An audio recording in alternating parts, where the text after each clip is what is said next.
Gentlemen, good afternoon and welcome to the Peabody, the South's Grand Hotel. Southern novelist David Cone once wrote that the Mississippi Delta begins here in the lobby of the Peabody Hotel and ends on Catfish Row down in Vicksburg, Mississippi. And that if one were to stand in this lobby, they too would be witness to everybody who is anybody passing through the Delta. That phrase, ladies and gentlemen, is as true today as it has ever been.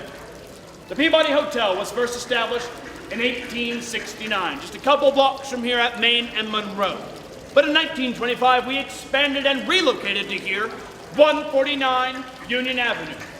Now, throughout all of our history, the Peabody has served as the social center for the city of Memphis. We have played host to countless weddings, proms, parties, and celebrations. Foreign dignitaries, every sitting U.S. president since Harry Truman has stayed with us at this hotel.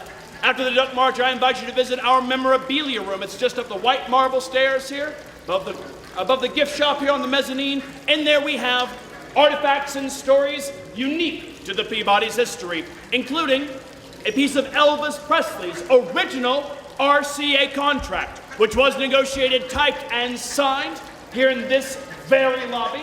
But of course, my favorite artifact up there is a simple memo written by our general manager regarding the menu at Chez Philippe, explaining that we could have absolutely no duck served on any menu here at the hotel. Now, ladies and gentlemen, we're gathered now to witness the march of the Peabody Ducks, but if you have not done so before, it may surprise you to learn that our whole tradition here got started with a practical joke. Back in 1933, our general manager, Mr. Frank Scott, and his friend Chip were out hunting in Arkansas, and they had brought with them what was customary at the time, some live duck decoys to help them hunt. But the general manager and his friend also brought with them a bottle of Jack Daniels, and admittedly focused a bit more on the whiskey. Never quite got around to hunting, so they were surprised. They returned to the hotel and found they had forgotten to leave those 3 English call ducks back at the farm. So they improvised by sneaking those ducks into the hotel lobby and letting them loose into our fountain instead.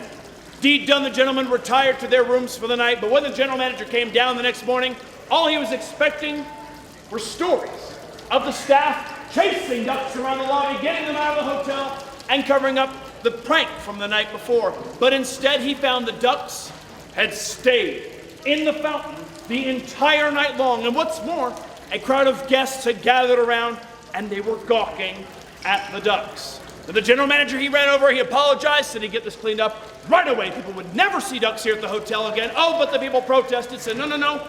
They loved the ducks, even insisted some that we should let them stay as our guests.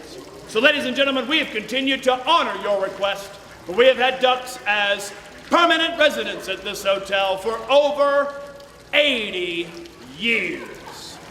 But then in 1940, a bellman joined us, Mr. Edward Pembroke, who also happened to be a retired animal trainer for Ringling Brothers and Barnum and Bailey Circus. Mr. Edward Pembroke told us that if given the opportunity, he could train our North American mallards to march across the rooftop, ride down the elevators, and then march down the red carpet into our lobby fountain every morning at 11 o'clock. Now there they would stay until 5 p.m.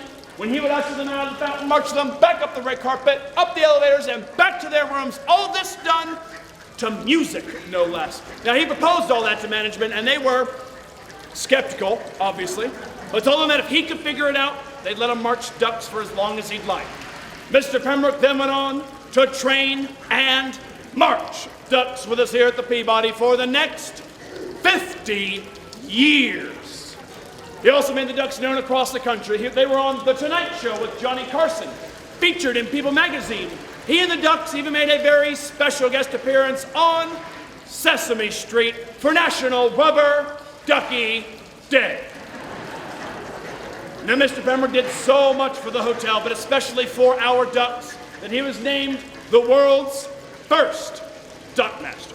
My name is Anthony. I'm actually only the 5th Duckmaster since 1940, and in just a few moments, it will be my honor to continue our tradition here for you. But first, on rare occasion, I have the honor and privilege of sharing the duties of Duckmaster. Today is one of those days. Ladies and gentlemen, please help me welcome my honorary Duckmaster, the great, the talented, the well-equipped, ladies and gentlemen, Miss Josephine Hogan. Right this way, right this way. Now, ladies and gentlemen, I want us all to know what it means to be nominated as honorary Duckmaster here at the hotel. It is an official station. It has official duties, and as such, it has an official proclamation. Whereas, the daily march of the world-famous Peabody Ducks is a time-honored tradition, begun in 1933 and attended by countless visitors, and whereas, the care and protection of the Peabody Ducks must be attended to on a daily basis, and can only fall to persons of high standards and great distinction, and whereas you are such a person, be it resolved that on August 27, 2015, in honor and memory of her friend, Miss Josephine Hogan, has been chosen Honorary Duckmaster. Let's give a round of applause, ladies and gentlemen. Now, of course, in honor of the ceremony, we have commissioned for her her very own Duckmaster Rubber Ducky. Very nice, very important, very good. But no Duckmaster could complete their duties, and it is a little redundant at this point. But we do have for her her very own brand new honorary Duckmaster's cane. Let's give her one more round of applause, ladies and gentlemen. Come back with a cane. You need that, yeah. In a moment, we're going to use these symbols of office to usher the Ducks out of the fountain, march them up the red carpet, up the elevators, and back to their rooms. Now, we ask, if we're here in the main lobby, that we remain seated comfortably in our couches and chairs during the march, and if we're along the carpet and the entrance to the elevator, that we keep those areas clear. Now, do please also resist the urge to reach out and pet the Ducks. These are wild animals, visiting with us after all. But finally, and most importantly, ladies and gentlemen, please take as many flash photos as you like. You are all guests with us here today at the Peabody, and this march is for you. On behalf of the ladies, gentlemen, and Ducks here at the hotel, I thank you all for joining us. Have a wonderful night.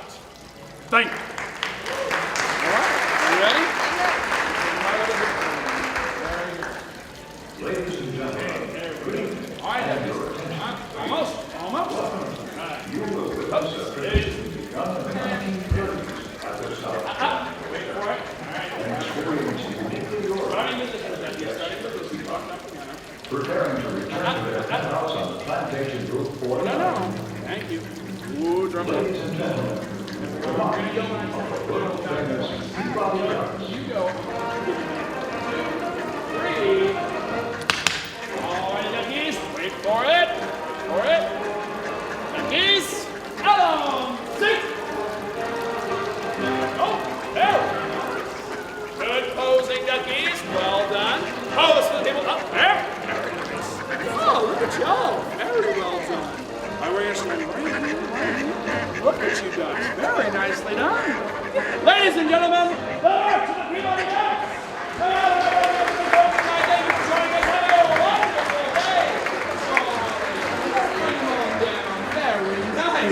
Look at you, Ducks. Good job.